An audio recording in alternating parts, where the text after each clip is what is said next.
दोस्तों, आज की कहानी आगरा की है।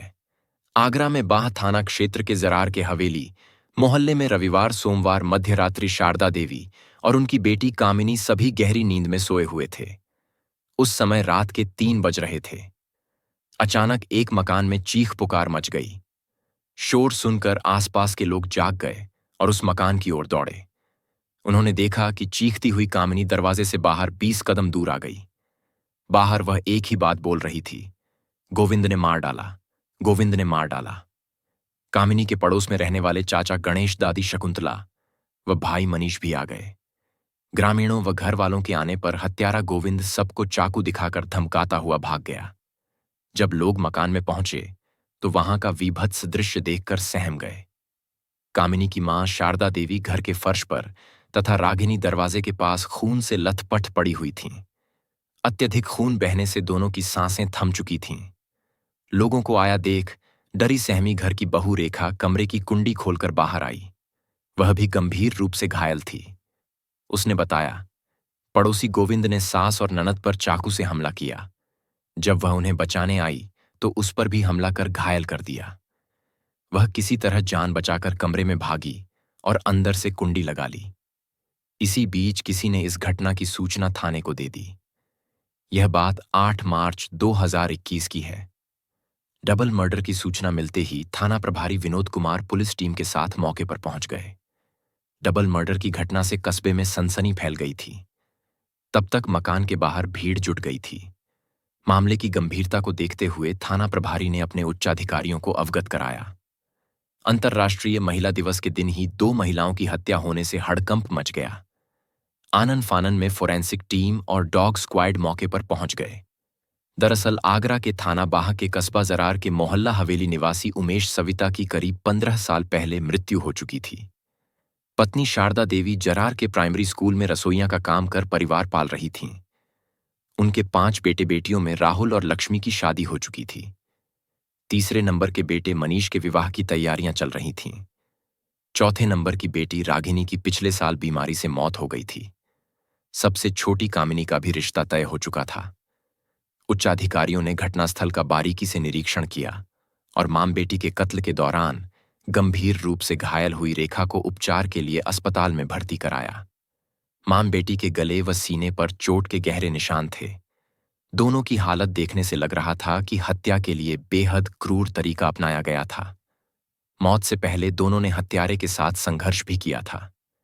फोरेंसिक और डॉग स्क्वाड टीम ने मौके पर जांच कर सबूत जुटाए। पुलिस ने मौके की कार्रवाई निपटाने के बाद शवों को मोर्चरी भिजवा दिया। अस्पताल में भर्ती घटना की चश्मदीद बहू रेखा ने बताया कि उसकी सास शारदा देवी व ननद कामिनी बरामदे के टिन शेड में अगल बगल सोई हुई थीं।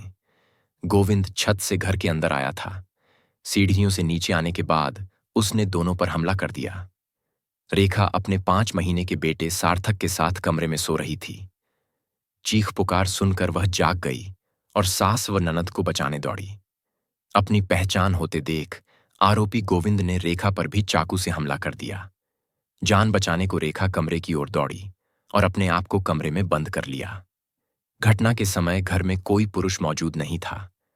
रेखा का पति राहुल काम के सिलसिले में दिल्ली गया हुआ था, जबकि देवर मनीष पड़ोस में रहने वाले अपने चाचा गणेश के यहां सोया हुआ था। घटना की जानकारी होते ही मृतकों के अन्य परिजन भी आ गए। घर वालों का रो रो कर बुरा हाल था। जांच के दौरान पता चला कि मामला प्रेम प्रसंग का था। आरोपी गोविंद के मृतका कामिनी से प्रेम संबंध थे। कामिनी के घर वाले गोविंद का विरोध करते थे। इसके चलते पहले भी गोविंद व कामिनी के घर वालों में झगड़ा व मारपीट हुई थी। तब मामला रफा दफा हो गया था। लेकिन अब अचानक ऐसा क्या हो गया था जो गोविंद ने अपनी प्रेमिका के अलावा उसकी मां की हत्या करने के साथ ही मृतका की भाभी को भी घायल कर दिया था। पुलिस पूछताछ में मृतका के घर वालों ने बताया कि गोविंद पहले भी कामिनी को अकेला देखकर एक दिन घर में घुस आया था। शोर मचाने पर आसपास के लोगों के पहुंचने पर वह भाग गया था। तब घर वालों ने पुलिस में उसकी कोई शिकायत नहीं की थी। ग्रामीणों ने पुलिस को जानकारी दी कि दोनों की दोस्ती से कामिनी का परिवार खुश नहीं था। कुछ दिन पहले दोनों परिवारों में इस बात को लेकर झगड़ा भी हुआ था। पुलिस ने जांच पड़ताल शुरू कर दी। जब पुलिस हत्यारोपी के घर गई और गोविंद के पिता को घटना के बारे में बताया तो वह बेहोश हो गए। इस बीच पुलिस ने हत्यारोपी के परिवार के कुछ लोगों को हिरासत में ले लिया। हत्यारे गोविंद के विरुद्ध मनीष ने भादमवी की धारा 302 और 307 के अंतर्गत मुकदमा दर्ज कराया। पुलिस को जांच में यह भी पता चला कि घटना से 15 दिन पहले गोविंद ने अपने दोस्तों के बीच ऐलान किया था कि वह बड़ा कांड करेगा। उसका कहना था, मुझे पहले कामिनी ने अपने प्यार में फंसाया। जब मुझे गहराई से प्यार हो गया तो वह मुझे छोड़ने की बात कह रही है। उसकी मोहब्बत को ठुकराने का अंजाम क्या होता है यह हर कोई देखेगा। वह दोस्तों से पूछता था कि जेल में मिलने आओगे या नहीं। दोस्तों ने उसकी बात को मजाक में लिया था। किसी को यह अंदाजा नहीं था कि वह ऐसा खूनी खेल खेलेगा। धारदार हथियार से 50 वर्षीय शारदा और उनकी बेटी 19 वर्षीय कामिनी की नृशंस हत्या करने के बाद हत्यारे के फरार हो जाने और पुलिस द्वारा गिरफ्तार न कर पाने से लोग आक्रोशित थे। सोमवार को गम और गुस्से में जरार का बाजार बंद रहा। आरोपी की गिरफ्तारी के लिए पुलिस की 5 टीमें गठित कर इटावा, शिकोहाबाद, फिरोजाबाद, मुरैना और दिल्ली रवाना कर दी गई थीं। सोमवार की रात को ही एसएसपी बबलू कुमार ने हत्यारोपी गोविंद पर 25,000 रुपए का इनाम घोषित कर दिया था। सोमवार 8 मार्च की सुबह आगरा पुलिस ने शिकोहाबाद के मोहल्ला जैन स्ट्रीट में स्थानीय पुलिस के साथ गोविंद के चचेरे भाई नवीन जैन के यहां दबिश दी। लेकिन पुलिस के आने से पहले सुबह 4 बजे मकान का ताला लगाकर परिवार कहीं चला गया था। पुलिस टीम हत्यारोपी के एक अन्य रिश्तेदार को पूछताछ के लिए अपने साथ बांह ले आई। पोस्टमार्टम रिपोर्ट में बताया गया कि कामिनी के शरीर पर 8 और उसकी मां शारदा के शरीर पर 6 घाव आए थे। सभी घाव गर्दन और सीने पर थे। पुलिस को पता चला कि हत्यारा गोविंद फिरोजाबाद भागने की फिराक में है। पुलिस ने फिरोजाबाद में भी कई स्थानों पर दबिश दी, लेकिन पुलिस के हाथ निराशा ही लगी। फिर भी पुलिस सरगर्मी से उसकी तलाश में जुटी रही। घटना के दूसरे दिन मंगलवार 9 मार्च 2021 की सुबह 7 बजे मुखबिर से सूचना मिली कि गोविंद को जरार से 10 किलोमीटर दूर प्रसिद्ध तीर्थ बटेश्वर में देखा गया है। इस पर तलाश में लगी पुलिस टीम सचेत हो गई। बटेश्वर में पहुंची पुलिस टीम को आरोपी गोविंद बाइक से फिरोजाबाद की ओर जाता दिखाई दिया। पुलिस ने बटेश्वर में नौरंगी घाट पर गोविंद से रुकने को कहा। पुलिस को देखते ही गोविंद ने यू टर्न लिया और फायरिंग कर दी। पुलिस की जवाबी कार्रवाई में गोविंद के बाएं पैर में गोली लगी। गोली लगते ही वह गिर गया। पुलिस ने उसे गिरफ्तार कर उसके पास से 315 बोर का एक अवैध तमंचा व 3 कारतूस और बाइक बरामद की। घायल गोविंद को पुलिस ने उपचार के लिए अस्पताल में भर्ती कराया।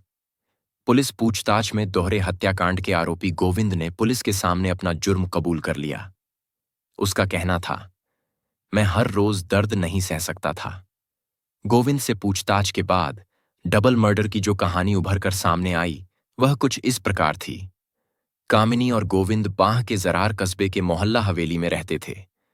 19 वर्षीय कामिनी जहां 11वीं में पढ़ती थी, वहीं 21 वर्षीय गोविंद बीएससी द्वितीय वर्ष का छात्र था। गोविंद का घर कामिनी के घर से 50 मीटर की दूरी पर था। घटना से 1 साल पहले एक दिन कॉलेज जाते समय दोनों की नजरें एक दूसरे से टकरा गईं। दोनों ही जवानी की देहरी पर कदम रख चुके थे। गोविंद को कामिनी भा गई, वहीं कामिनी को भी गोविंद अच्छा लगा। फिर अक्सर जैसा 2 युवाओं के बीच होता है, उनके बीच भी हुआ। दोनों मिले और शुरू हो गया चोरी छिपे मिलना जुलना और बतियाना। छोटे कस्बे में लड़के लड़की का आपस में मिलना और बात करना आसान नहीं होता। कामिनी और गोविंद अपने भावी जीवन के सपने देखते जमाने से बेखबर वे अपने प्यार में मस्त रहते। पर गांव देहात में प्यार मोहब्बत की बातें ज्यादा दिनों तक नहीं छिप पाती। किसी तरह कामिनी के घर वालों को पता चल गया कि उसका गोविंद के साथ चक्कर चल रहा है। लिहाजा मां व भाइयों ने उसे समझाया कि वह उस लड़के से मिलना जुलना बंद कर दे। फिर भी दोनों की चोरी छिपे मुलाकातों का सिलसिला चलता रहा। इसकी वजह से दोनों परिवारों में तल्खी बढ़ती गई। कामिनी पर जब बंदिश लगाई गई तो घटना से पहले एक दिन वह कामिनी से मिलने घर में घुस आया। चूंकि गोविंद दूसरी बिरादरी का था, इसलिए कामिनी के घर वालों ने साफ कह दिया कि कामिनी के साथ उसकी शादी नहीं हो सकती। गोविंद को समझाया भी, इसके बाद भी कामिनी से बात करते देख लेने पर उन्होंने कई बार गोविंद को पीटा। गोविंद कामिनी के मोहपाश में बनता चला गया। उसे समाज, बिरादरी की कोई परवाह नहीं थी। उसे तो हर हाल में जीवन साथी के रूप में कामिनी चाहिए थी। कामिनी के घर वालों ने गोविंद की हरकतों और उसकी जिद से मोहल्ले में हो रही उनकी बदनामी को देखते हुए कामिनी का रिश्ता 20 दिन पहले ही फिरोजाबाद के कस्बा सिरसागंज के गांव अटारैना में तय कर दिया। अभी शादी की तारीख तय नहीं हुई थी। इस बात ने आग में घी का काम किया। अपनी प्रेमिका की शादी तय हो जाने से गोविंद मायूस था। इससे बौखलाकर उसने टीवी पर क्राइम सीरियल देखकर एक खौफनाक निर्णय ले लिया। उसने कामिनी की हत्या की योजना बनाई। इस दुस्साहसिक घटना को अंजाम देने के लिए गोविंद ने रात के तीसरे पहर का समय चुना। उस समय लोग गहरी नींद में होते हैं। उसने अपने घर में चारपाई पर तकिया रखकर रजाई से ढक दिया था ताकि लगे कि वह सोया हुआ है। माम बेटी की हत्या करने के लिए गोविंद छत के रास्ते सीढ़ियों से शारदा के घर में आ गया। उसने चाकू से पहला वार सोती हुई शारदा पर किया। मां की चीख सुनकर बगल में सो रही कामिनी की आंखें खुल गईं। दोनों ने गोविंद से धारदार हथियार छीनने का प्रयास किया, लेकिन सफलता नहीं मिली। मां बेटी लहूलुहान हालत में जान बचाने घर से बाहर भागीं, लेकिन हत्यारे ने उन पर चाकू से लगातार कई वार किए। बुरी तरह से घायल मां फर्श पर गिर गई। वहीं कामिनी चीखती हुई घर के बाहर भागी। कामिनी की भाभी रेखा उन्हें बचाने आई। पहचाने जाने के डर से गोविंद ने रेखा पर भी वार कर घायल कर दिया। वह रेखा की भी हत्या करना चाहता था। घटना को अंजाम देने के बाद वह सबसे पहले अपने घर पहुंचा। वहां उसने कपड़े बदले, 400 रुपए और बाइक लेकर वह बाहर निकल गया। खून से सने कपड़े और चाकू एक पॉलीथिन में रखकर जंगल में फेंक दिया और छिप गया। मंगलवार सुबह वह फिरोजाबाद की ओर भाग रहा था। तभी पुलिस ने उसे दबोच लिया। कातिल गोविंद को न्यायालय में पेश किया गया। कोर्ट के आदेश पर उसे जेल भेज दिया गया। अपने घर की चारदीवारी हर किसी के लिए महफूज मानी जाती है, लेकिन शारदा और उसकी बेटी कामिनी के लिए अपना घर भी सुरक्षित नहीं रहा। सिरफिरे आशिक ने प्यार की खातिर इस दुस्साहसिक घटना को अंजाम दे डाला। कामिनी के भाई मनीष की 25 मई को शादी होनी थी। उसके कुछ दिनों बाद जहां कामिनी की घर से डोली उठनी थी, वहां मातम छा गया था।